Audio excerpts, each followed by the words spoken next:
नमस्कार। आज हम गोता लगा रहे हैं भारतीय अर्थव्यवस्था के एक बेहद महत्वपूर्ण अध्याय में, एक बहुत ही क्रूशल पॉलिसी में, विदेश व्यापार नीति यानी फॉरेन ट्रेड पॉलिसी। और हम खास तौर पर ध्यान देंगे 2015 से 2020 की अवधि पर। हाँ बिल्कुल। इसके लिए हमारा आधार है संजीव वर्मा की किताब का चैप्टर 23, जो यूपीएससी एस्पिरेंट्स के लिए मतलब किसी गीता से कम नहीं मानी जाती इकोनॉमी के लिए। बिल्कुल, ये बहुत ही अहम चैप्टर है और ये पॉलिसी समझना इसलिए भी जरूरी है क्योंकि ये दिखाता है कि भारत ने उस दौर में मतलब 2015 से 2020 के बीच अपने ग्लोबल ट्रेड को, अपने वैश्विक व्यापार को कैसे दिशा देने की कोशिश की। कौन कौन सी योजनाएं लाई गईं, उनका मकसद क्या था, उनका इम्पैक्ट क्या रहा, ये सब जानना बहुत जरूरी है। हाँ, और ये सिर्फ जीएस पेपर 3 इकोनॉमी के लिए ही नहीं, बल्कि ये भारत की जो आर्थिक महत्वाकांक्षाएं हैं, जो इकोनॉमिक एम्बिशंस हैं, उनको भी तो दिखाता है ना। एग्जैक्टली।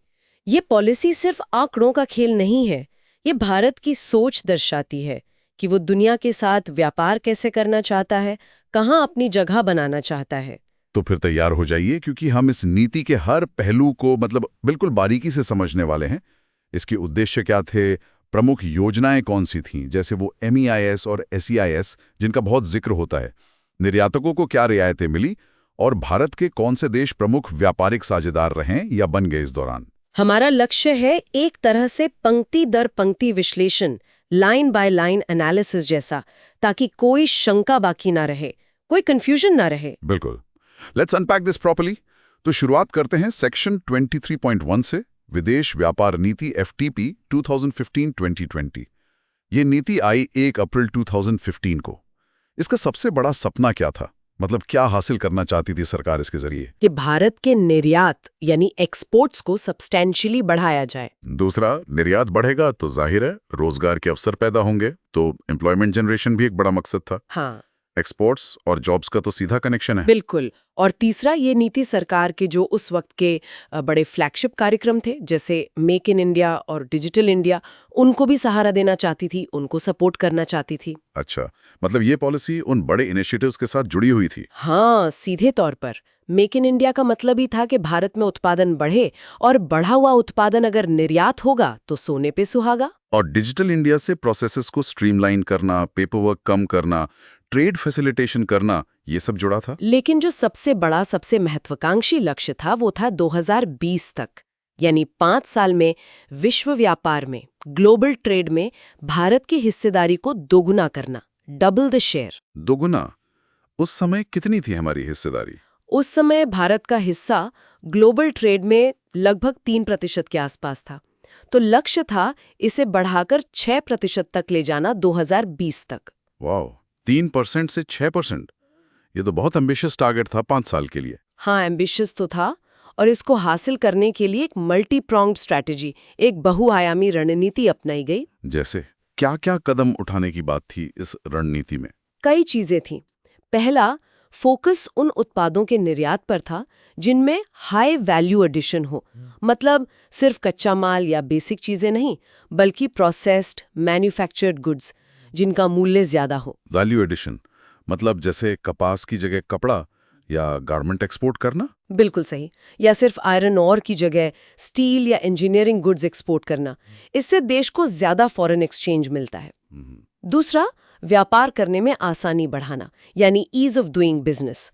इसके लिए नियमों को सरल करना, पेपरवर्क कम करना, ऑनलाइन प्रक्रियाएं शुरू करना, ये सब शामिल था। हाँ, ये ईज ऑफ डूइंग बिजनेस तो सरकार का वैसे भी बड़ा फोकस रहा है। बिल्कुल। तीसरा, जो बाधाएं थीं, बॉटलनेक्स थे, खासकर इंफ्रास्ट्रक्चर से जुड़े हुए, जैसे पोर्ट्स पर देरी, सड़कों की हालत, इनको दूर करना। चौथा, भारत की जो सर्विसेज हैं, सेवा क्षेत्र है, उसे विश्व स्तर पर और ज्यादा प्रतिस्पर्धी बनाना। क्योंकि गुड्स के साथ सर्विसेज एक्सपोर्ट भी बहुत महत्वपूर्ण है भारत के लिए। IT services, tourism, education, health care, ये सब। हाँ ये सब।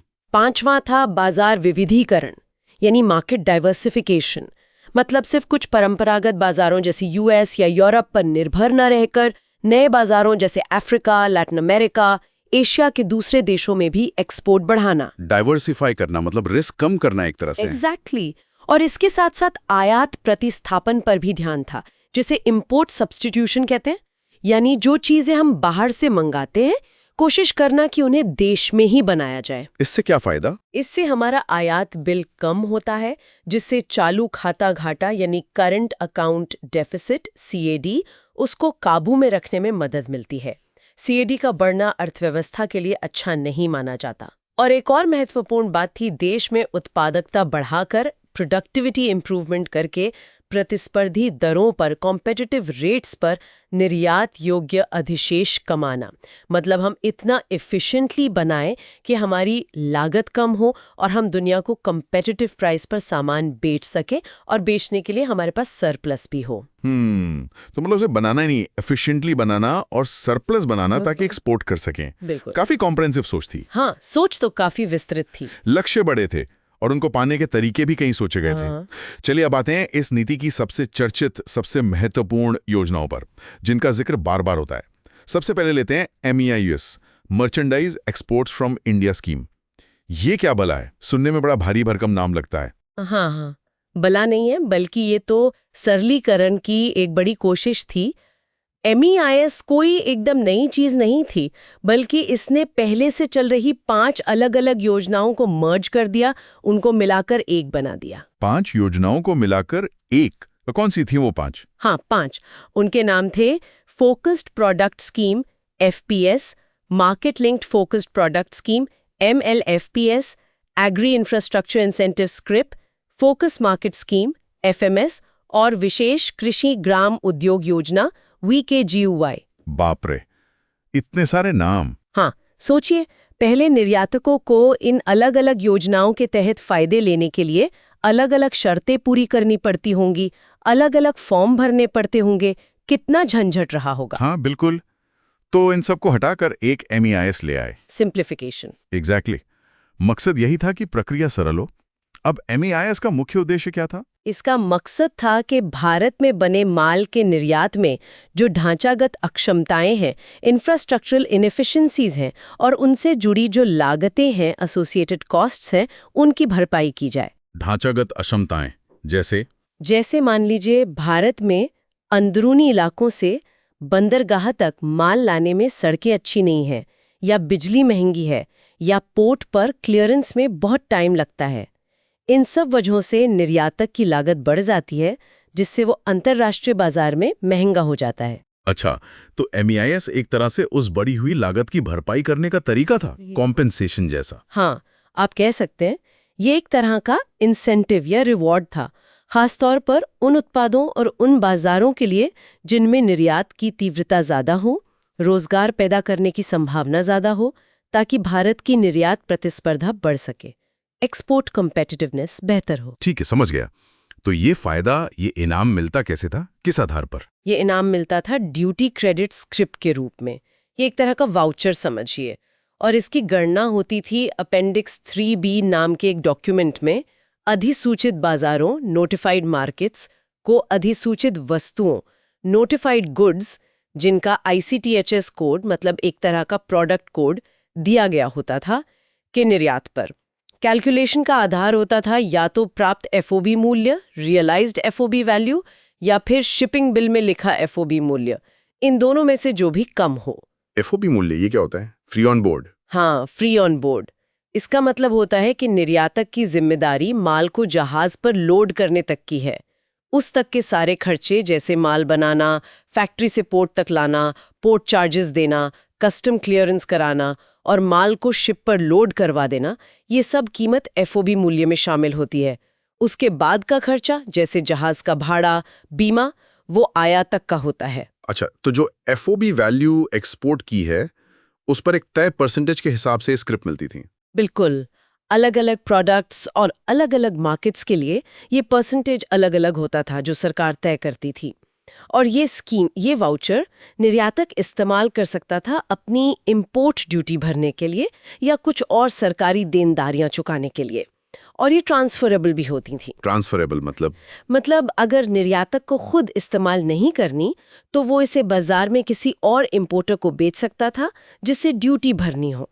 इससे निर्यातक को सीधा कैश मिल जाता था। वाह, ये तो काफी फ्लेक्सिबल था। लेकिन क्या ये फायदा हर तरह के एक्सपोर्ट पर मिलता था या कुछ एक्सेप्शंस भी थे? नहीं, यही तो पेंच है। यही ध्यान देना जरूरी है। MEIS का फायदा सभी एक्सपोर्ट्स पर नहीं था। एक अच्छी खासी लिस्ट थी उन चीजों की या उन स्थितियों की जिन्हें इस स्कीम से बाहर रखा गया था। अच्छा, क्या क्या था उस लिस्ट में, जरा बताइए। हाँ, ये लिस्ट थोड़ी लंबी है, ध्यान से सुनिएगा। कौन कौन बाहर थे MEIS से? पहला, वो EOUs, EHTPs, BTPs या STPs, जिन्हें पहले से डायरेक्ट टैक्स के फायदे मिल रहे थे, मतलब डबल बेनिफिट नहीं मिलेगा। ठीक है, लॉजिक है। दूसरा, DTA से SEZs को जो सप्लाई की जाती थी, क्योंकि SEZs को वैसी अलग ट्रीटमेंट मिलता है। तीसरा, अगर कोई माल इंपोर्ट किया गया था और उसे बिना कुछ खास बदलाव किए री एक्सपोर्ट कर दिया गया, मतलब सिर्फ ट्रेडिंग हुई, वैल्यू एडिशन नहीं, पैरा 2.46 में इसका जिक्र है। अच्छा, मतलब भारत में बना होना चाहिए। हाँ। चौथा, ट्रांसशिपमेंट्स कार्गो, यानी माल किसी और देश का था, बस भारत के पोर्ट से होके गुजरा, उस पर हमें क्यों इंसेंटिव देना? सही बात है। पांचवा, डीम्ड एक्सपोर्ट्स, ये वो सप्लाई होती हैं जो होती तो देश के अंदर ही है, लेकिन उन्हें एक्सपोर्ट के बराबर माना जाता है, जैसे किसी वर्ल्ड बैंक फंडेड प्रोजेक्ट को सप्लाई करना। इनको MEIS नहीं मिलता था, इनके लिए अलग स्कीम्स हो सकती हैं। डीम्ड एक्सपोर्ट्स, ये एक अलग कॉन्सेप्ट है। बिल्कुल। ठीक है। छठा, लाल चंदन और बीच सैंड मिनरल्स का एक्सपोर्ट, इन पर शायद सरकार नियंत्रण रखना चाहती थी। स्ट्रेटेजिक आइटम हो सकते हैं। सातवां, वो उत्पाद जिन पर न्यूनतम निर्यात मूल्य, मिनिमम एक्सपोर्ट प्राइस MEP या निर्यात शुल्क, एक्सपोर्ट ड्यूटी लगा हो, मतलब सरकार पहले ही उनके एक्सपोर्ट को डिस्करेज कर रही है, तो इंसेंटिव क्यों देगी? हाँ, ये भी लॉजिकल है, जैसे प्याज पर कभी-कभी MEP लगा देते हैं। बिल्कुल। आठवां, हीरा, सोना, चांदी, प्लैटिनम और दूसरी कीमती धातुएं, चाहे वो सादे हों या गहनों में जड़े हुए हों, और कीमती या अर्धकीमती पत्थर भी, इनके लिए अलग नियम और बाजार की डायनामिक्स होती हैं। अच्छा, मतलब जेम्स एंड ज्वेलरी सेक्टर काफी हद तक बाहर था MIS से। हाँ, काफी हद तक। नौवां, सभी प्रकार के अयस्क, ओर्स और सांद्र कॉन्सेंट्रेट्स, मतलब रॉ मटेरियल एक्सपोर्ट पर इंसेंटिव नहीं। वैल्यू एडिशन वाली बात आ गई फिर से। हाँ, बिल्कुल। 10वां, सभी प्रकार के अनाज, सीरियल्स, शायद खाद्य सुरक्षा, फूड सिक्योरिटी को ध्यान में रखते हुए। 11वां, सभी प्रकार की चीनी, इस पर भी अक्सर एक्सपोर्ट को लेकर पॉलिसी बदलती रहती है। 12वां, कच्चा तेल और पेट्रोलियम उत्पाद, POL प्रोडक्ट्स, ये तो हमारा बड़ा इंपोर्ट आइटम है, एक्सपोर्ट पर इंसेंटिव का सवाल कम उठता है। सही है। 13वां, दूध और दूध उत्पाद, मिल्क एंड मिल्क प्रोडक्ट्स, और 14वां, मांस और मांस उत्पाद, मीट एंड मीट प्रोडक्ट्स। बाप रे, ये तो वाकई बहुत लंबी लिस्ट है। मतलब ऐसा लगता है कि सरकार ने बहुत सोच समझ कर तय किया था कि किन चीजों के एक्सपोर्ट को वाकई बढ़ावा देना है और किन को नहीं। फोकस काफी क्लियर था। हाँ, फोकस था मैन्युफैक्चर्ड गुड्स पर, एम्प्लॉयमेंट इंटेंसिव सेक्टर्स पर और वैल्यू एडेड प्रोडक्ट्स पर। रॉ मटेरियल्स या जिन चीज़ों पर पहले से रिस्ट्रिक्शन है या जो स्ट्रैटेजिक हैं या जिनकी घरेलू ज़रूरत ज़्यादा है, उनको इस स्कीम से बाहर रखा गया। ठीक है, तो ये था MEIS यानी मर्चेंडाइज एक्सपोर्ट्स के लिए। अब सर्विसेज का क्या? सेवाओं के निर्यात के लिए भी कुछ था, आपने SCIS का नाम लिया था। हाँ, बिल्कुल। जैसे गुड्स के लिए MEIS था, वैसे ही सर्विसेज के लिए थी SCIS, service exports from India scheme. इसने पुरानी served from India scheme SFIS को रिप्लेस किया। अच्छा, SFIS की जगह SEIS आई। ये किस पर लागू होती थी? ये भारत में स्थित सेवा प्रदाताओं, service providers located in India, पर लागू होती थी। मतलब जो कंपनी या व्यक्ति भारत में बैठकर भारत से विदेशों को सेवाएं दे रहा है।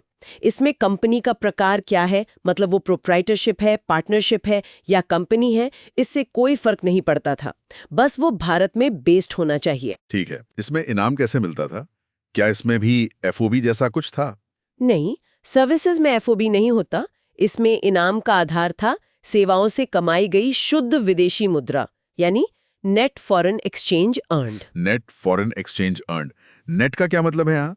नेट का मतलब है कि आपने सर्विस एक्सपोर्ट करके जितनी विदेशी मुद्रा कमाई, उसमें से अगर उस सर्विस को देने के लिए आपको कुछ विदेशी मुद्रा खर्च करनी पड़ी, जैसे कोई सॉफ्टवेयर खरीदना पड़ा या विदेश यात्रा करनी पड़ी, तो उस खर्चे को घटाने के बाद जो बचा वो आपकी नेट कमाई हुई। अच्छा, मतलब खर्चे काटकर जो असल कमाई हुई फॉरेन करेंसी में, उस पर इनाम मिलेगा। बिल्कुल।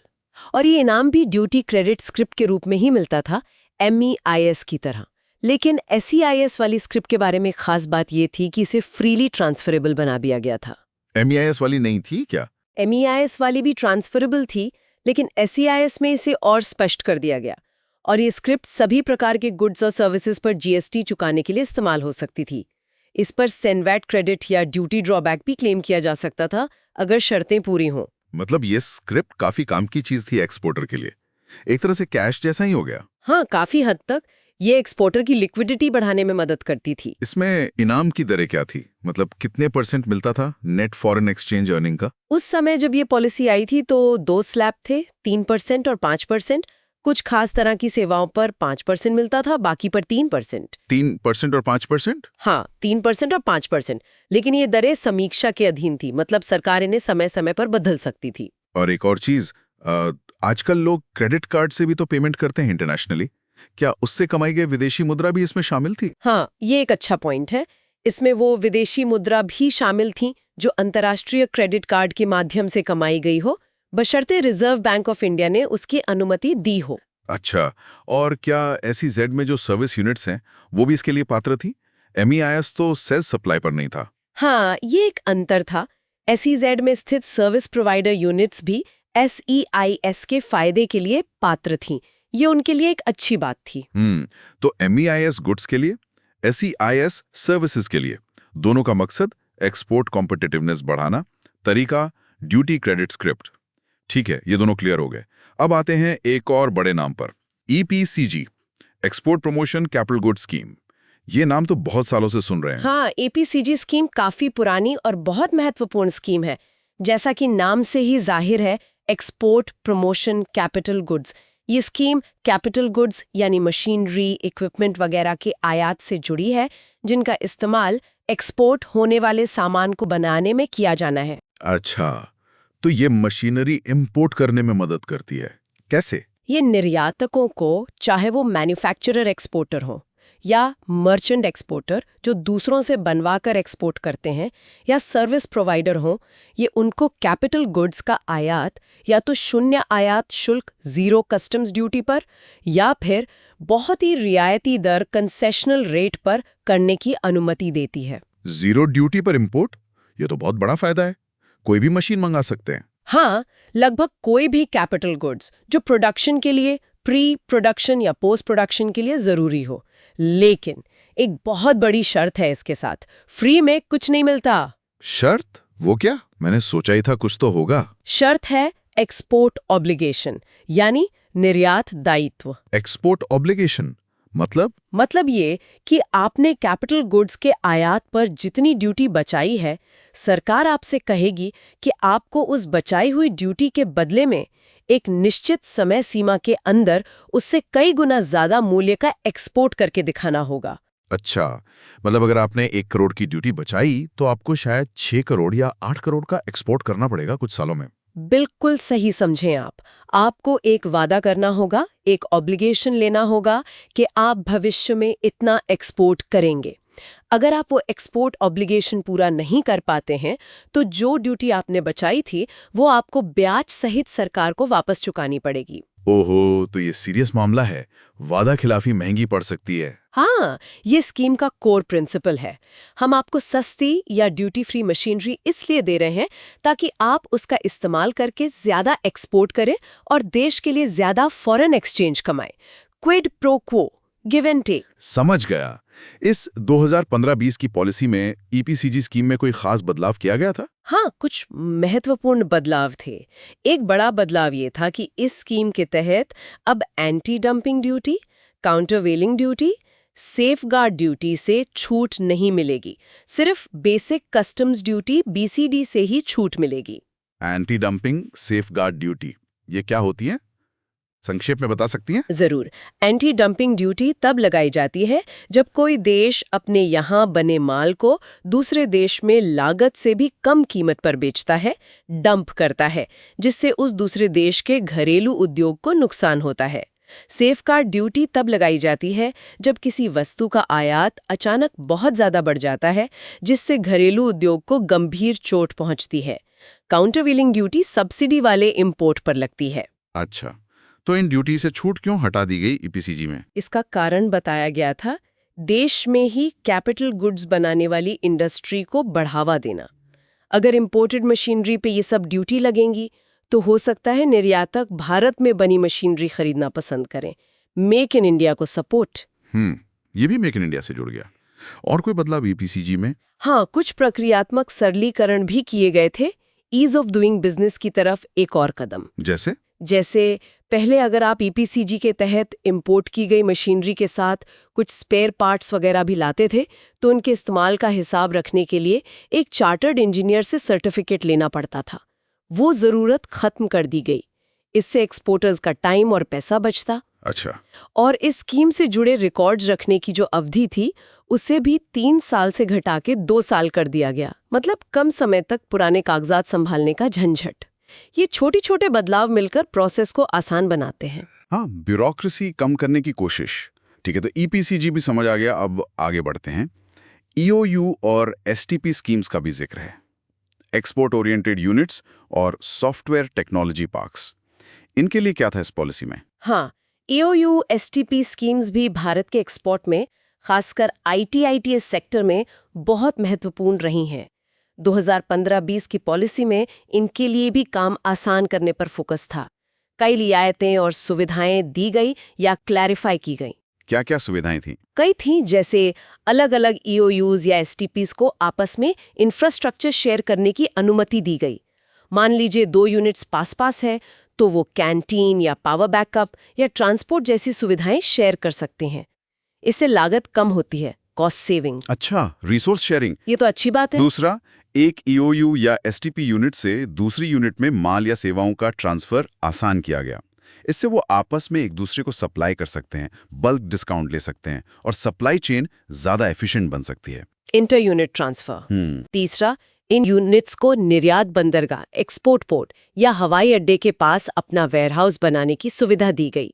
इससे माल जल्दी शिप हो सकता है, डिलीवरी टाइम कम हो सकता है। Logistics improvement. हाँ, ये तो जरूरी है कम्पिटिटिवनेस के लिए। चौथा, इन यूनिट्स को अपने कर्मचारियों की ट्रेनिंग के लिए ड्यूटी फ्री इक्विपमेंट इस्तेमाल करने की अनुमति दी गई। स्किल डेवलपमेंट के लिए ये महत्वपूर्ण था। ट्रेनिंग इंपॉर्टेंट है। एंड पांचवा, ईओयूज को घरेलू बाजार में, मतलब डीटीए डोमेस्टिक टैरिफ एरिया में अपने बेचे गए माल की आफ्टर सेल सर्विस देने के लिए अपनी कुल वैल्यू का 2% तक स्पेयर पार्ट सप्लाई करने की छूट दी गई।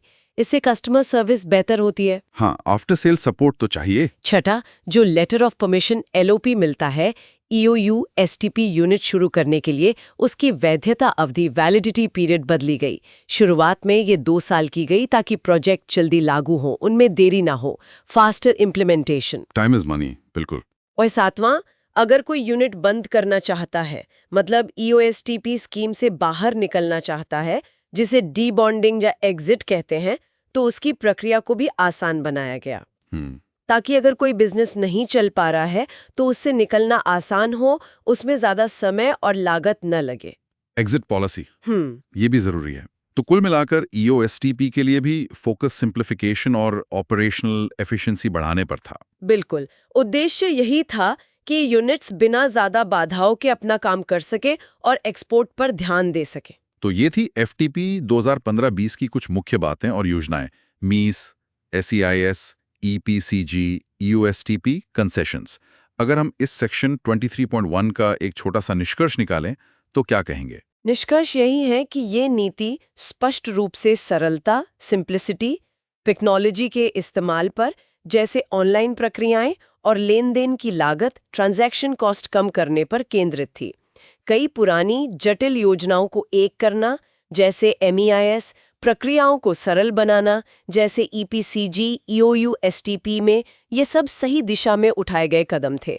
मकसद एक ही था, भारत के अंतर्राष्ट्रीय व्यापार को सुगम बनाना और उसे नई ऊंचाइयों पर ले जाना। ठीक है, ये तो हुई नीति की बात। अब आते हैं चैप्टर के अगले सेक्शन पर, सेक्शन 23.2, घरेलू टैरिफ क्षेत्र डीटीए में निर्यातकों को उपलब्ध रियायतें। पहले तो ये डीटीए क्या होता है, ये थोड़ा और स्पष्ट कर दीजिए। आपने पहले जिक्र किया था। हाँ, डीटीए यानी डोमेस्टिक टैरिफ एरिया, ये भारत का वो भौगोलिक क्षेत्र है जो किसी विशेष आर्थिक क्षेत्र, स्पेशल इकोनॉमिक जोन एसईजेड, या किसी एक्सपोर्ट ओरिएंटेड यूनिट ईओयू जैसी विशेष योजनाओं के दायरे से बाहर है। मतलब आप समझिए, भारत का जो सामान्य कारोबारी इलाका है, जहां सामान्य कस्टम्स कानून और टैरिफ लागू होते हैं, वो डीटीए है। एसईजेड और ईओयू वगैरह को स्पेशल ट्रीटमेंट मिलता है, उन्हें डीटीए से अलग माना जाता है। अच्छा, तो जो ज्यादातर बिजनेसेस होते हैं वो डीटीए में ही ऑपरेट करते हैं। हाँ बिल्कुल, ज्यादातर कंपनियां, फैक्ट्रीज, व्यापारी डीटीए में ही होते हैं और यहां से भी बहुत बड़ी मात्रा में एक्सपोर्ट होता है। तो सवाल उठता है कि इन डीटीए वाले एक्सपोर्टर्स के लिए क्या खास रियायतें या योजनाएं उपलब्ध हैं? हाँ बिल्कुल, उनके लिए क्या है सरकार के पिटारे में? देखिए, डीटीए एक्सपोर्टर्स के लिए भी कई महत्वपूर्ण योजनाएं हैं जो उन्हें एक्सपोर्ट करने में मदद करती हैं।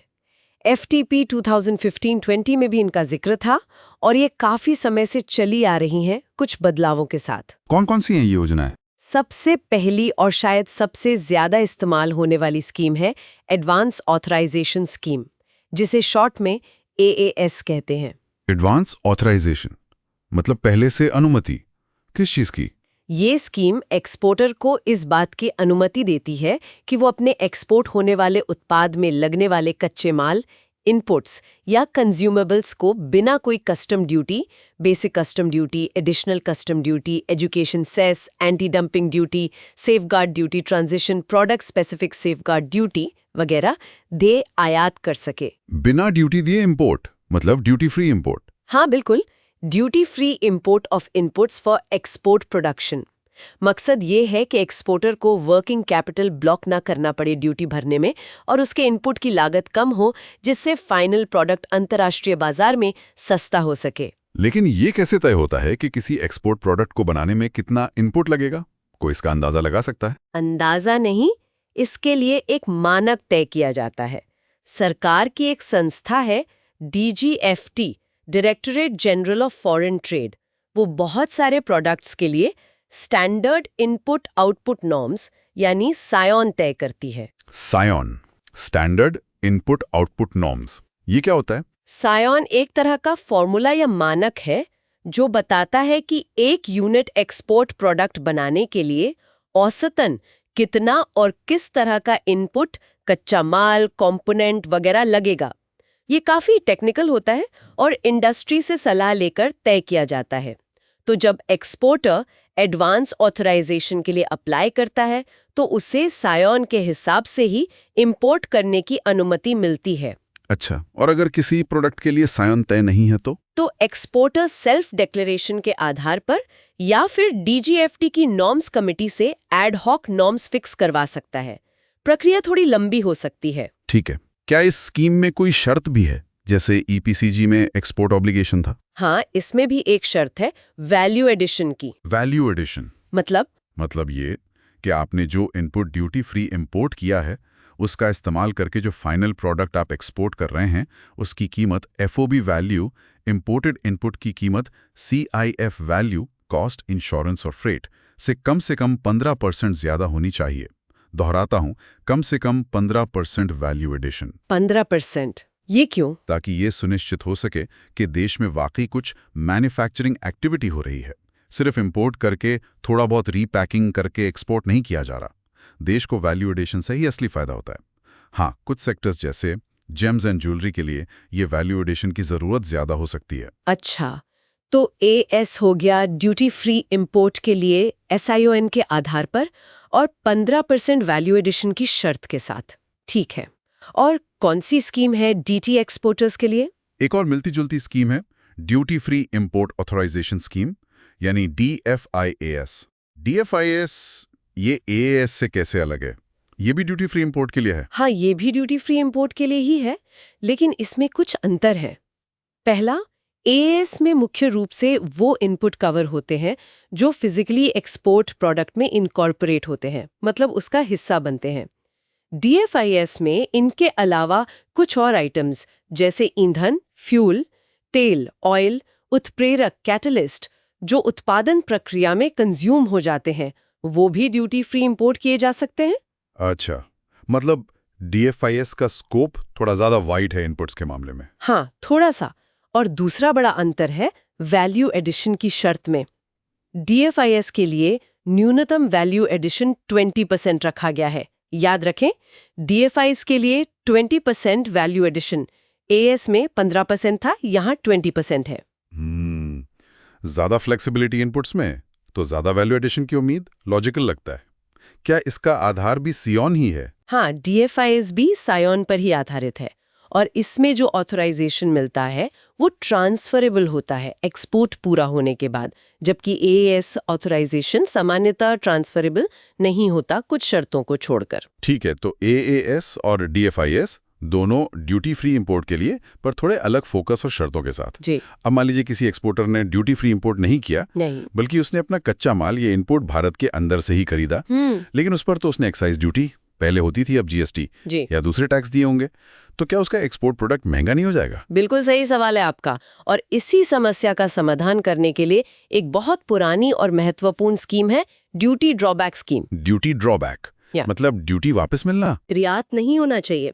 जब कोई उत्पाद एक्सपोर्ट किया जाता है तो उस पर लगे घरेलू टैक्स जैसे कस्टम्स ड्यूटी जो इंपोर्टेड इनपुट पर लगी हो, या सेंट्रल एक्साइज ड्यूटी GST जो घरेलू इनपुट या फाइनल प्रोडक्ट पर लगे हो, निर्यातक को वापस कर दिए जाने चाहिए। अच्छा, ताकि हमारा प्रोडक्ट अंतर्राष्ट्रीय बाजार में सिर्फ प्रोडक्ट की कीमत पर कम्पीट करे, टैक्स के बोझ के साथ नहीं। एग्जैक्टली, ड्यूटी ड्रॉबैक यही करता है।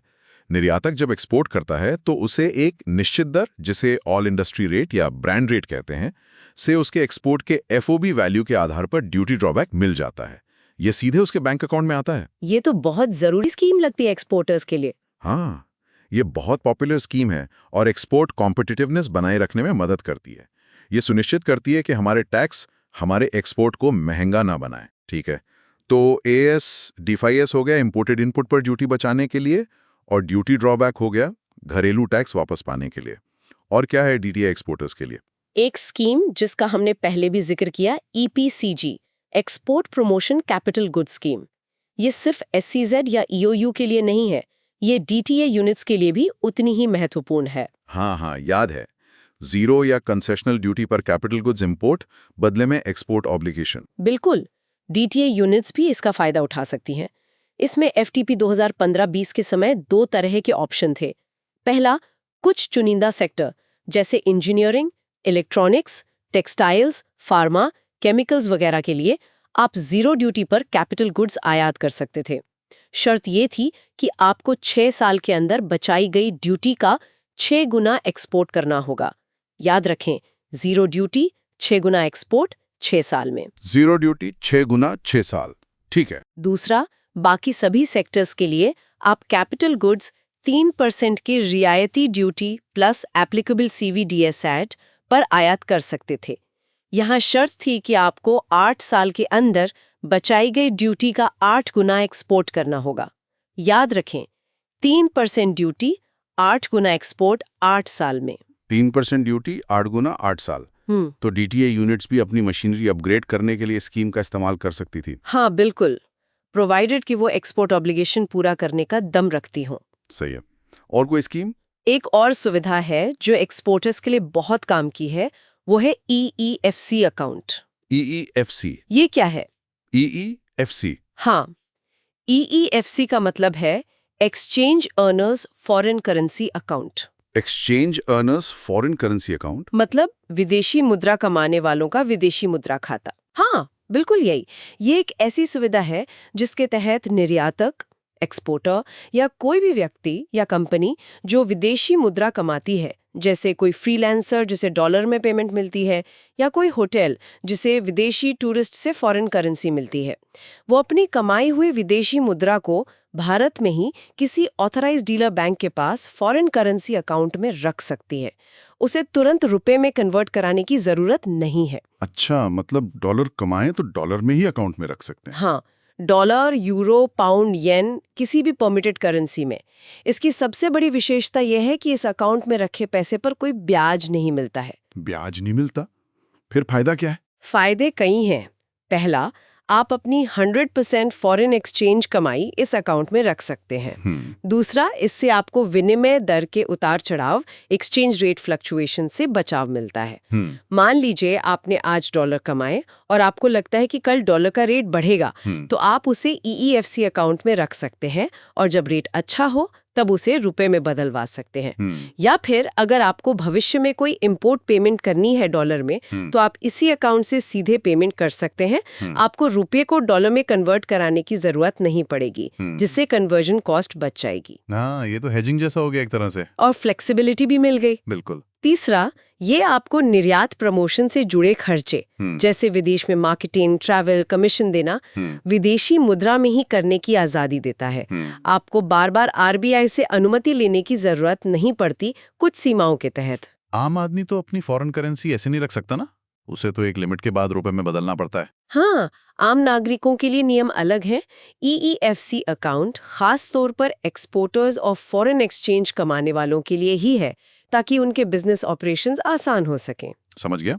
तो ये सारी schemes AAS, DFIS, duty drawback, EPCG, EFC account मिलकर DTA एक्सपोर्टर्स को मदद करती हैं। हाँ, ये सब मिलकर एक इकोसिस्टम बनाती हैं, जिससे DTA से एक्सपोर्ट करना आसान और ज्यादा फायदेमंद हो सके। अब बड़ा सवाल ये उठता है कि इन सब नीतियों और योजनाओं का, चाहे वो FTP 2015-20 की हो या ये DTA वाली स्कीम्स हो, इनका असल में भारत के एक्सपोर्ट पर असर क्या पड़ा? क्या हम वाकई वो 3% से 6% वाला लक्ष्य हासिल करने की राह पर थे? क्या एक्सपोर्ट बढ़ा? देखिए, सोर्स जो बताता है उसके मुताबिक तस्वीर थोड़ी मिली जुली है। एक तरफ ये बात सही है कि 1990 के दशक के उदारीकरण के बाद और खासकर 2000 के बाद से भारत के वैश्विक व्यापार में जो गिरावट का रुख था वो पलटा, हमारा ट्रेड बढ़ा।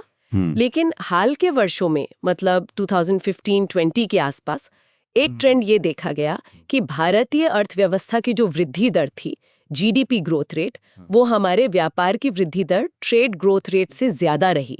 मतलब इकोनॉमी तो बढ़ रही थी, पर एक्सपोर्ट उस रफ्तार से नहीं बढ़ रहा था। ओह, ये तो चिंता की बात है। आइडियली तो एक्सपोर्ट को इकोनॉमी ग्रोथ को ड्राइव करना चाहिए या कम से कम उसके साथ चलना चाहिए। हाँ, यही उम्मीद की जाती है। अब अगर हम चीन से तुलना करें, जो हमेशा एक बेंचमार्क रहता है। हाँ, चीन का क्या हाल था? सोर्स बताता है कि 1950 में आजादी के तुरंत बाद भारत का निर्यात चीन से ज्यादा था। सच में 1950 में हम चीन से आगे थे एक्सपोर्ट में। हाँ, पर उसके बाद चीन बहुत तेजी से आगे निकल गया। 1990 में जब हमने उदारीकरण शुरू ही किया था, चीन का मैन्युफैक्चर्ड एक्सपोर्ट्स में दुनिया में हिस्सा 1.8% था, जबकि हमारा सिर्फ 0.5% था। सिर्फ 0.5% और चीन 1.8%? हाँ, और आज की तारीख में देखें या उस पॉलिसी पीरियड के अंत तक देखें तो चीन दुनिया का सबसे बड़ा निर्यातक बन चुका है, जबकि भारत का हिस्सा अब भी ग्लोबल एक्सपोर्ट्स में सिर्फ 1% के आसपास ही। 1%? मतलब 1990 के 0.5% से बढ़कर सिर्फ 1%? इतने सालों में? सोर्स तो यही आंकड़ा दे रहा है। और एक और चौंकाने वाली बात, भारत का कुल निर्यात, टोटल एक्सपोर्ट्स, चीन के कुल निर्यात का केवल 15% है। मतलब चीन हमसे लगभग 6-7 गुना ज्यादा एक्सपोर्ट करता है। बाप रे, 15%?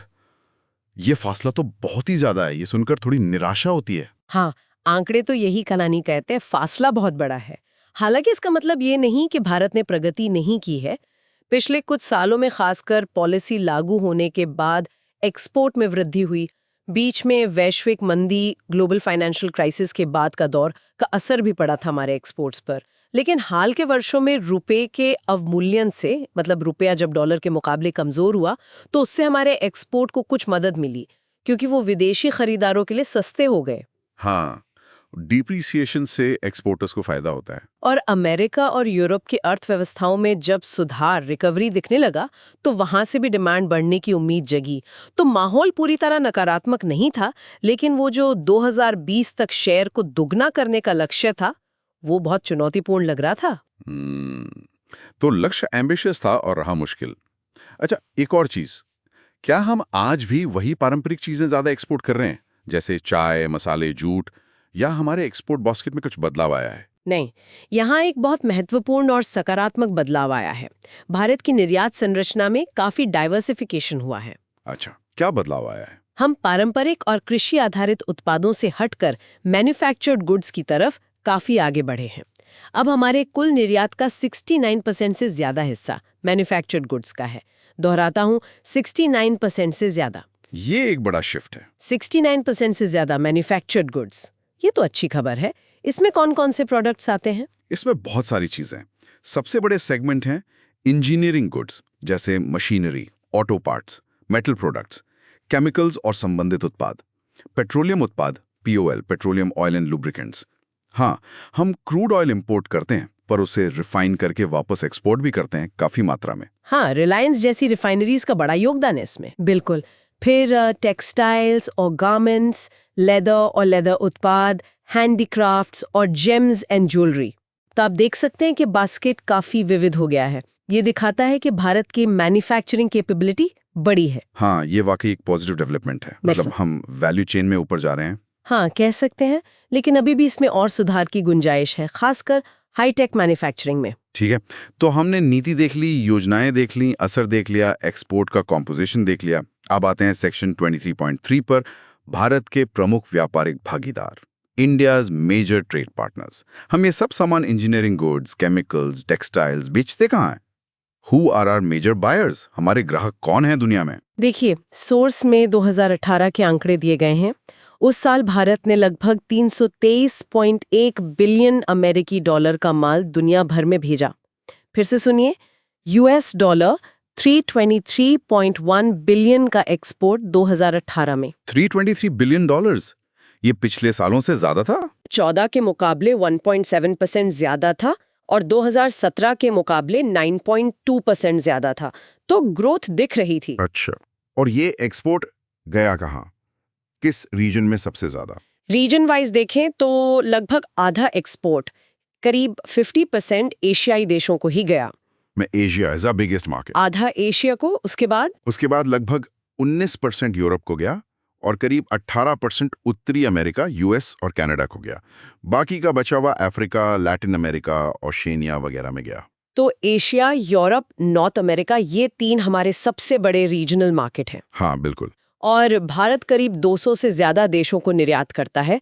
छोटी बड़ी मात्रा में लगभग पूरी दुनिया में हमारा सामान जाता है। 200 से ज्यादा देशों को? वाओ! लेकिन टॉप पार्टनर्स कौन है?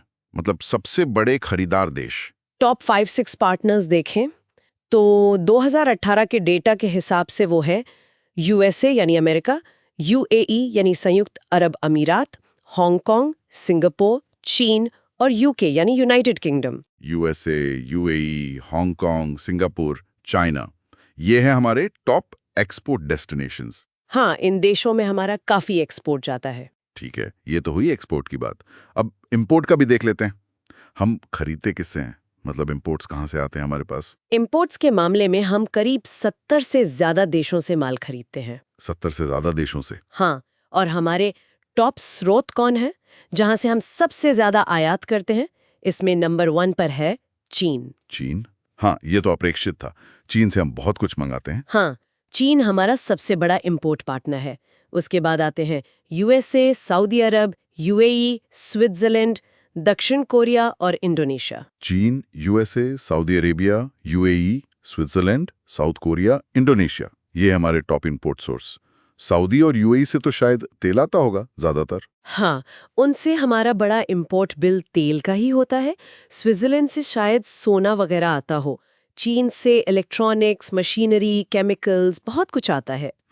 तो क्या हमारे व्यापारिक साझेदारों में, मतलब जिनसे हम खरीदते और बेचते हैं, उनमें कोई बदलाव का ट्रेंड दिख रहा है पिछले कुछ सालों में? हाँ, एक बहुत महत्वपूर्ण बदलाव या ट्रेंड जो सोर्स बताता है वो ये है कि पारंपरिक रूप से अमेरिका हमारा सबसे बड़ा व्यापारिक भागीदार हुआ करता था, लेकिन अब अमेरिका पर हमारी निर्भरता कम हुई है।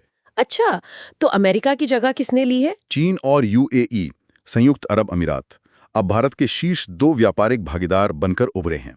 मतलब अगर हम एक्सपोर्ट और इंपोर्ट दोनों को मिला दें, टोटल ट्रेड, तो चीन और यूएई टॉप पर आ गए हैं। चीन और यूएई, ये एक बड़ा शिफ्ट है। हाँ, ये सिग्निफिकेंट शिफ्ट है। इसके अलावा सिंगापुर, दक्षिण एशियाई देशों जैसे बांग्लादेश, नेपाल और श्रीलंका के साथ भी हमारा व्यापार बढ़ा है। इसका क्या कारण हो सकता है? इसके कई कारण हो सकते हैं। एक तो इन देशों के साथ हमारे द्विपक्षीय व्यापार समझौते या क्षेत्रीय समझौते जैसे साफ्ता हुए हैं, जिनसे व्यापार आसान हुआ है। दूसरा, सरकार की लुक ईस्ट नीति, जिसे बाद में एक्ट ईस्ट कहा गया, उसका भी इसमें योगदान है। मतलब पूरब के देशों, खासकर आसियान देशों के साथ व्यापारिक और रणनीतिक संबंध मजबूत करने पर जोर दिया गया। हाँ, look east, act east policy, मतलब पूरब की ओर देखो और काम करो। बिल्कुल। तो फोकस एशिया की तरफ बढ़ा है। और क्या नए बाजारों की तरफ भी रुझान है, जैसे अफ्रीका या लैटिन अमेरिका? हाँ, सोर्स ये भी कहता है कि भविष्य में Latin America, Oceania, Australia, New Zealand वगैरह और अफ्रीकी देशों पर भी ज्यादा जोर रहने की संभावना है। ये वो बाजार हैं जहां भी काफी पोटेंशियल है भारत के लिए। मार्केट डाइवर्सिफिकेशन की जो बात हमने पहले की थी। तो मतलब हम अपनी बास्केट डाइवर्सिफाई कर रहे हैं, प्रोडक्ट्स के मामले में भी और पार्टनर्स के मामले में भी। हाँ, कोशिश ये है। लेकिन एक बात ध्यान रखनी होगी, सोर्स ये भी कहता है कि भले ही रुझान बदल रहा है और एशिया का महत्व बढ़ रहा है, लेकिन अगर हम सिर्फ मूल्य वैल्यू के हिसाब से देखें तो अमेरिका और यूरोपीय संघ, यूरोपियन यूनियन अभी भी भारत के लिए बहुत प्रमुख बाजार है। हमारे हाई वैल्यू एक्सपोर्ट्स का बड़ा हिस्सा अभी भी वहीं जाता है। अच्छा, मतलब शिफ्ट हो रहा है, पर वेस्ट अभी भी बहुत इंपॉर्टेंट है। हाँ बिल्कुल, बदलाव में समय लगता है और इन विकसित बाजारों को नजरअंदाज नहीं किया जा सकता। ठीक है, तो ये हमने भारत के ट्रेड पार्टनर्स की तस्वीर भी देख ली। अब वापस उस सवाल पर आते हैं जो पहले उठा था कि क्या ये नीति और योजनाएं काफ़ी थी, खासकर जब हम चीन से इतने पीछे हैं? क्या सोर्सेज पर कुछ और कहता है कि एक्सपोर्ट बढ़ाने के लिए और क्या करने की ज़रूरत है? कुछ आलोचनात्मक विश्लेषण या सुझाव? हाँ बिल्कुल, सोर्स सिर्फ योजनाओं का बखान नहीं करता, बल्कि वो कुछ गंभीर सवाल भी उठाता है और आगे की राह भी सुझाता है। ये हिस्सा यूपीएससी के मेंस के नजरिए से बहुत महत्वपूर्ण हो सकता है, जहां क्रिटिकल एनालिसिस की जरूरत होती है। हाँ, बताइए क्या कहता है सोर्स? जैसे क्या रेगुलेशन एक मुद्दा है, नियम कानून? हाँ, सोर्स का एक बड़ा पॉइंट यही है कि भारत का निर्यात क्षेत्र, एक्सपोर्ट सेक्टर अभी भी बहुत ज्यादा रेगुलेटेड है। प्रक्रियाएं बहुत जटिल कॉम्प्लेक्स है। इसमें कई मंत्रालय और एजेंसियां शामिल हैं, वाणिज्य मंत्रालय, ministry of commerce, DGFT, board of trade वगैरह। सोर्स इसे एक तरह का अप्रत्यक्ष लाइसेंसिंग राज कहता है। भले ही डायरेक्ट लाइसेंसिंग काफी हद तक खत्म हो गई हो, लेकिन रजिस्ट्रेशन, बहुत सारे डॉक्यूमेंट जमा करना, बार बार क्लियरेंस लेना, ये सब मिलकर एक तरह की बाधाएं, बॉटलनेक्स खड़ी करते हैं। मतलब लाल पीताशाही अभी भी हावी है। सोर्स का इशारा उसी तरफ है। जरूरत है इन प्रक्रियाओं को और ज्यादा सरल बनाने की, सिंगल विंडो क्लियरेंस जैसी व्यवस्था को मजबूत करने की और सरकारी दखल को कम करने की, ताकि निर्यातकों की लेनदेन की लागत, ट्रांजैक्शन कॉस्ट और समय बचे। ईज ऑफ डूइंग बिजनेस को जमीन पर उतारने की जरूरत है। और ये जो पॉलिसी डॉक्यूमेंट खुद होते हैं, जैसे एफटीपी 2015-20 का डॉक्यूमेंट, क्या वो भी बहुत जटिल होते हैं? सोर्स इस बारे में कुछ कहता है? हाँ, सोर्स कहता है कि ये पॉलिसी डॉक्यूमेंट खुद 100 पेज से ज्यादा का है। उसे समझना ही अपने आप में एक काम है। इसे और सरल और यूजर फ्रेंडली बनाने की जरूरत है, ताकि छोटे निर्यातक भी इसे आसानी से समझ सके और इसका फायदा उठा सकें। 100 पेज, बाप रे! और क्या कमी नजर आती है सोर्स को? एक और बहुत महत्वपूर्ण बात सोर्स उठाता है। ऐसा लगता है कि सरकार और निर्यातकों के बीच कहीं ना कहीं विश्वास की कमी है। विश्वास की कमी कैसे? ये छोटे छोटे नियमों, बारीक शर्तों और हर चीज के लिए प्रूफ मांगने की प्रवृत्ति से झलकता है। सोर्स का मानना है कि सरकार को निर्यातकों को भागीदार, पार्टनर की तरह देखना चाहिए, न कि सिर्फ नियमों का पालन करवाने वाले के तौर पर। एक साझेदारी, पार्टनरशिप का माहौल बनाना होगा जहां आपसी विश्वास हो। ट्रस्ट डेफिसिट, ये तो गवर्नेंस का एक बड़ा मुद्दा है वैसे भी। हाँ, फिर एक सवाल उठता है कि सरकार का फोकस कहाँ होना चाहिए, खास प्रोडक्ट्स को बढ़ावा देने पर या खास मार्केट्स को टारगेट करने पर। इसमें भी कुछ कंफ्यूजन लगता है सोर्स को। अच्छा, क्या कहता है सोर्स इस बारे में? सोर्स का कहना है कि सरकार को ये अकेले बैठकर तय नहीं करना चाहिए कि कौन सा प्रोडक्ट या कौन सा मार्केट ज्यादा महत्वपूर्ण है। उसे निर्यातकों के साथ, इंडस्ट्री एसोसिएशंस के साथ मिलकर प्रायोरिटीज तय करनी चाहिए, क्योंकि जमीनी हकीकत तो निर्यातक ही बेहतर जानते हैं। कोलैबोरेटिव अप्रोच होनी चाहिए। हाँ, बॉटम अप अप्रोच। और कृषि क्षेत्र, एग्रीकल्चर, उसका तो जिक्र इन योजनाओं में बहुत कम आया। MEIS की लिस्ट से भी काफी कुछ बाहर था। बिल्कुल सही पकड़ा है आपने। सोर्स इस बात पर भी चिंता जताता है कि कृषि निर्यात, एग्रीकल्चरल एक्सपोर्ट्स में भारत के पास अपार संभावनाएं हैं, खासकर इसलिए क्योंकि इसमें शून्य आयात सामग्री, जीरो इंपोर्ट कंटेंट होती है ज्यादातर। मतलब हम जो उगाते हैं वही बेचते हैं, उसमें इंपोर्टेड इनपुट कम लगता है। इससे नेट फॉरेन एक्सचेंज अर्निंग ज्यादा होती है। हाँ, ये तो बड़ा एडवांटेज है। लेकिन इसके बावजूद कृषि निर्यात पर उतना ध्यान नहीं दिया गया। पहले agri export zones AEZ agri export zones बनाए गए थे, लेकिन उनका प्रदर्शन भी बहुत खास नहीं रहा। सोर्स का मानना है कि राज्य सरकारों को इसमें ज़्यादा सक्रिय भूमिका निभानी होगी, क्योंकि कृषि राज्य का विषय है। कृषि निर्यात की क्षमताओं का पूरा उपयोग नहीं हो पा रहा है। ये तो एक मिस्ड अपॉर्चुनिटी लगती है। हाँ, अब एक और बहुत बड़ा क्रिटिकल पॉइंट जो सोर्स उठाता है वो नीति के फोकस को लेकर है। MEIS या SEIS में स्क्रिप्ट देना या ड्यूटी ड्रॉबैक देना, ये सब पैसों वाली मदद है। हाँ, तो इसमें क्या गलत है? इंसेंटिव तो चाहिए ही एक्सपोर्टर्स को। इंसेंटिव चाहिए, लेकिन सोर्स का तर्क है कि सिर्फ इंसेंटिव पर फोकस काफी नहीं है। नीति का ध्यान निर्यातकों की प्रतिस्पर्धात्मक क्षमता, कॉम्पिटिटिव एबिलिटीज बढ़ाने पर कम है। प्रतिस्पर्धात्मक क्षमता मतलब वो चीजें जो उन्हें वाकई में ग्लोबल मार्केट में टिकने और जीतने में मदद करें, जैसे उत्पाद की गुणवत्ता सुधारना, नई टेक्नोलॉजी अपनाना, टेक्नोलॉजी अपग्रेडेशन, बेहतर डिजाइन बनाना, सप्लाई चेन को एफिशिएंट बनाना, स्किल्स डेवलप करना। अच्छा, मतलब सिर्फ सब्सिडी या छूट देने से काम नहीं चलेगा, बल्कि एक्सपोर्टर्स को इंट्रिंसिकली बेहतर बनाना होगा। के अलावा बाकी सेक्टर्स में टेक्नोलॉजी अपग्रेडेशन या क्वालिटी इंप्रूवमेंट पर फोकस कम दिखता है नीति में। हमें इंसेंटिव्स ओरिएंटेशन से कॉम्पिटिटिव ओरिएंटेशन की तरफ जाना होगा। मतलब मदद जरूर करें, लेकिन इस तरह कि वो खुद मजबूत बने, न कि सिर्फ बैसाखी के सहारे चलते रहें। ये एक दीर्घकालिक रणनीति होनी चाहिए। वाह, ये तो बहुत गहरा पॉइंट है। Incentive versus competitiveness. जापान का जीरो डिफेक्ट का कॉन्सेप्ट था, या चीन ने जिस तरह मास स्केल प्रोडक्शन और स्टैंडर्डाइजेशन पर फोकस किया, क्या हम वैसा कुछ नहीं कर सकते? बिल्कुल कर सकते हैं। सोर्स यही सुझाव देता है कि सरकार क्वालिटी के लिए बेंचमार्क तय कर सकती है, सर्टिफिकेशन को बढ़ावा दे सकती है, R&D में निवेश कर सकती है, इंडस्ट्री को नई टेक्नोलॉजी अपनाने में मदद कर सकती है। क्वालिटी और रिलायबिलिटी हमारी पहचान बननी चाहिए। और एक और रोना जो अक्सर एक्सपोर्टर्स रोते हैं कि रुपया मजबूत हो गया, अप्रिशिएट हो गया, तो हमारा एक्सपोर्ट महंगा हो गया, हम कम्पीट नहीं कर पा रहे। इसका क्या? देखिए, सोच इस पर भी एक संतुलित दृष्टिकोण रखता है। वो कहता है कि जब अर्थव्यवस्था खुलेगी, ग्लोबल इकोनॉमी से जुड़ेगी, तो एक्सचेंज रेट में उतार चढ़ाव तो आएगा ही। ये एक सच्चाई है। सिर्फ कीमत के आधार पर प्रतिस्पर्धा करने की कोशिश करना अदूरदर्शिता है, क्योंकि कल को कोई और देश हमसे सस्ता माल बना सकता है। तो फिर फोकस कहाँ होना चाहिए? फोकस होना चाहिए नॉन प्राइस फैक्टर्स पर, जैसे बेहतर क्वालिटी, समय पर डिलीवरी, अच्छी after sale service, unique design, brand value.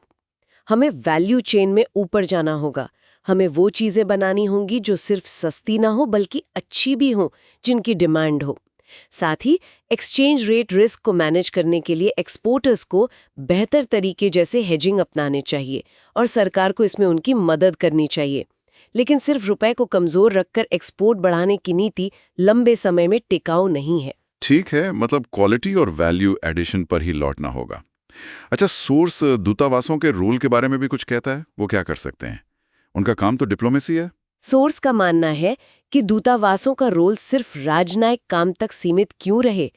क्यों नहीं उन्हें विदेशों में भारतीय सामानों और सेवाओं का ब्रांड एम्बेसडर बनाया जाए? ब्रांड एम्बेसडर कैसे? वो जिस देश में हैं, वहाँ की मार्केट इंटेलिजेंस इकट्ठा कर सकते हैं कि वहाँ क्या बिक सकता है, कौन खरीद सकता है।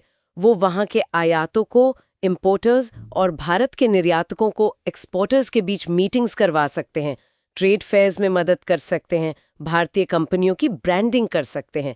वो एक सेतु बन सकते हैं। बस जरूरत है कि सरकार अपनी सोच बदले और दूतावासों को ये इकोनॉमिक डिप्लोमेसी वाला रोल निभाने के लिए एम्पावर करे, उन्हें रिसोर्सेज दे। हाँ, ये तो बहुत अच्छा सुझाव है। हमारे दूतावास हमारे इकोनॉमिक इंटरेस्ट को भी प्रमोट करे। बिल्कुल।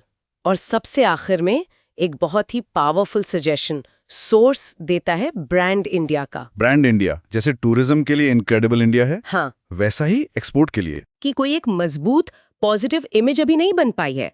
जरूरत है एक वैश्विक प्रचार अभियान, ग्लोबल प्रमोशन कैंपेन चलाने की, एक इंडियन ब्रांड इमेज बनाने की जो क्वालिटी, विश्वसनीयता और विविधता को दर्शाए। जैसे जर्मनी इंजीनियरिंग के लिए जाना जाता है, जापान क्वालिटी के लिए, इटली डिजाइन के लिए, वैसे ही भारत की भी एक पहचान बननी चाहिए। वाह, ये तो सच में एक गेम चेंजर हो सकता है, ब्रांड इंडिया फॉर एक्सपोर्ट्स। हाँ, तो ये कुछ मुख्य आलोचनाएं और सुझाव थे जो सोर्स देता है। मतलब सिर्फ नीतियां बनाना काफी नहीं है, उनका इम्प्लीमेंटेशन, उनका फोकस और एक ओवरऑल इकोसिस्टम बनाना ज्यादा जरूरी है। बिल्कुल, ये सारे पॉइंट्स सोचने पर मजबूर करते हैं। अच्छा, हमने एक्सपोर्ट की तो बहुत लंबी बात कर ली। अब जरा भारत के आयात पर भी एक नज़र डाल लेते हैं। हम खरीदते क्या हैं दुनिया से, इसका भी जिक्र है चैप्टर में। हाँ, एक्सपोर्ट के साथ इम्पोर्ट को समझना भी जरूरी है, क्योंकि दोनों मिलकर ही हमारा व्यापार संतुलन, ट्रेड बैलेंस तय करते हैं। तो हम क्या इंपोर्ट करते हैं मुख्य रूप से? पहले तो लगता था कि हम बस खाना और ईंधन ही मंगाते हैं। हाँ, पहले एक समय था जब खाद्यान्न और ईंधन हमारे इंपोर्ट बिल का बहुत बड़ा हिस्सा होते थे। लेकिन अब तस्वीर बदली है। ईंधन यानी पीओएल का हिस्सा अभी भी बड़ा है, लेकिन वो कम होकर अब लगभग 33% यानी 1/3 रह गया है कुल इंपोर्ट्स का। अच्छा, तो बाकी 2/3 क्या है? बाकी के 2/3 में बहुत सारी चीजें हैं। एक बड़ा हिस्सा है मोती और कीमती पत्थर, पर्ल्स एंड प्रेशियस स्टोन्स, सोना चांदी, गोल्ड एंड सिल्वर और रत्न, जेम्स। इनका हिस्सा बढ़कर अब लगभग 40% हो गया है। इसमें से काफी कुछ री एक्सपोर्ट भी होता है वैल्यू एडिशन के बाद, जैसे ज्वेलरी बनाकर। 40%? सोना, चांदी, हीरे मोती, ये तो बहुत ज्यादा है। हाँ, ये एक बड़ा कंपोनेंट है। इसके अलावा इलेक्ट्रॉनिक सामान का आयात भी बहुत तेजी से बढ़ा है। मशीनरी का आयात भी होता है ईपीसीजी के बावजूद। इनके अलावा उर्वरक का आयात भी काफी होता है, क्योंकि हमारी कृषि की जरूरतें ज्यादा हैं और घरेलू उत्पादन कम। उर्वरकों का आयात अंतर्राष्ट्रीय कीमतों पर भी बहुत निर्भर करता है। हाँ, खाद का इंपोर्ट तो जरूरी है। और पिछले कुछ सालों में खाद्य तेल और दालों का आयात भी बढ़ा है। इसके दो कारण हैं, एक तो घरेलू उत्पादन में कमी और दूसरा सरकारें अक्सर कीमतों काबू में रखने के लिए आयात खोल देती हैं। तो मतलब हमारा इंपोर्ट बास्केट भी काफी बदल गया है। अब सिर्फ जरूरत की चीजें ही नहीं, बल्कि कैपिटल गुड्स, सोना चांदी, इलेक्ट्रॉनिक्स जैसी चीजें भी बहुत इंपोर्ट हो रही हैं। हाँ, बिल्कुल। ये हमारी बदलती अर्थव्यवस्था और बढ़ती आय को भी दर्शाता है। लेकिन एक बात तो है जो शायद आजादी के बाद से ही सच रही है, कि हमारा इंपोर्ट हमेशा हमारे एक्सपोर्ट से ज्यादा ही रहा है ना। मतलब हम खरीदते ज्यादा हैं, बेचते कम है। दुर्भाग्य से हाँ, ये एक सतत चुनौती रही है भारत के लिए। सोर्स कहता है कि ऐसा कोई भी सेल नहीं रहा जब हमारा निर्यात हमारे आयात के बिल को पूरा करने के लिए काफी रहा हो। कोई भी साल नहीं, नेवर। सोर्स के मुताबिक नहीं, हमेशा एक व्यापार घाटा बना रहा है। कभी कम, कभी ज्यादा, लेकिन रहा हमेशा है। मतलब हम जितना फॉरेन एक्सचेंज एक्सपोर्ट से कमाते हैं, उससे ज्यादा हमें इंपोर्ट के लिए खर्च करना पड़ता है। ये तो अर्थव्यवस्था के लिए एक चिंता का विषय है। इसका मतलब है कि हमें बाकी दुनिया से उधार लेना पड़ता है या अपनी फॉरेन एक्सचेंज रिजर्व खर्च करनी पड़ती है इस गैप को भरने के लिए। हाँ, बिल्कुल। इसीलिए एक्सपोर्ट बढ़ाना और इंपोर्ट को मैनेज करना इतना जरूरी है भारत के लिए। तो इस पूरे विश्लेषण का अगर हम एक सार निकालें भारत के विदेश व्यापार की स्थिति पर, तो क्या कहेंगे? निष्कर्ष यही है कि भारत का विदेश व्यापार, खासकर निर्यात, विकसित हो रहा है, इवॉल्विंग है। उसमें विविधता आ रही है, डाइवर्सिफिकेशन। हम धीरे धीरे वैल्यू चेन में ऊपर जा रहे हैं। वैश्विक व्यापार में हमारा हिस्सा भी धीरे धीरे बढ़ रहा है, हालांकि लक्ष्य से शायद पीछे हों। नीतियां बन रही हैं, योजनाएं आ रही हैं, सरलीकरण की कोशिशें हो रही हैं, लेकिन अभी भी बहुत ज़्यादा और ठोस प्रयासों की ज़रूरत है। चुनौतियां बड़ी हैं, चाहे वो वैश्विक प्रतिस्पर्धा हो, घरेलू बाधाएं हो या क्वालिटी और ब्रांडिंग का मुद्दा हो। ज़रूरत है एक समग्र, होलिस्टिक, दीर्घकालिक, लॉन्ग टर्म और सहयोगात्मक कोलैबोरेटिव दृष्टिकोण की, ताकि निर्यात वास्तव में भारतीय अर्थव्यवस्था के विकास का इंजन बन सके, जैसा कि कई और देशों में हुआ है। बिल्कुल। तो ये था एक बहुत ही विस्तृत और गहरा विश्लेषण विदेश व्यापार नीति 2015-2020 और उससे जुड़े पहलुओं का। वाह, मतलब काफी कुछ जानने और समझने को मिला। हाँ, उम्मीद है श्रोताओं को भी ये चर्चा उपयोगी लगी होगी। तो श्रोताओं के लिए इस पूरी चर्चा की मुख्य बातें क्या रहीं? Let's quickly summarize the key takeaways. जरूर।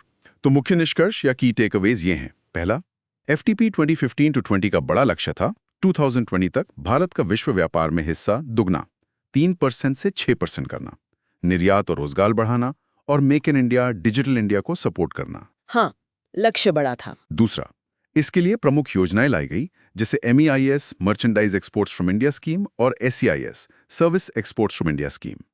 MEIS ने 5 पुरानी योजनाओं को मिलाया और गुड्स एक्सपोर्ट पर FOB वैल्यू के आधार पर इनाम, ड्यूटी क्रेडिट स्क्रिप्ट दिया। हालांकि कई सेक्टर्स इससे बाहर थे।